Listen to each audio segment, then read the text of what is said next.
First thing you're going to want to do is you simply need to get the Kroger app if you don't already have it, or you can also do this on the website. Once you've gotten the app, you're going to need to create an account, basically verifying your email, and basically put in your zip code, which you can actually change later depending on your location. And you can see right here, it'll basically give you the option to add all these items to your cart. You're able to search for items, see discounts, save, view the health option, and actually see what's in your cart. But you can see right here, once I've added a few items to my cart like this, you can see right here, if we go to the cart, we can continue to check out like so. When you click on continue to checkout, it'll give you the option to add more items to the cart, or you can see right here, we can actually choose to select the delivery option, or if you do want to do pickup. By clicking on the change option right here, you can choose your preferred location, as well as the date and time. Simply select your time, click on continue, and show up during those hours. And once you've done that, you can see it'll say your estimated total at the bottom, including the pickup fee and the total of all of your groceries. Pickup is about $5.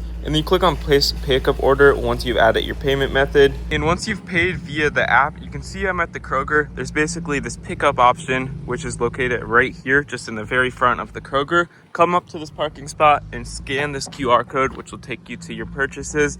And basically, they'll actually just come out here and basically put your groceries in your car and you're good to go. It's pretty much all you need to do. You just actually do it on the app, and then you scan the QR code when you actually are at the pickup, and they'll bring out your groceries within a few minutes, and easy as that. Thanks for watching.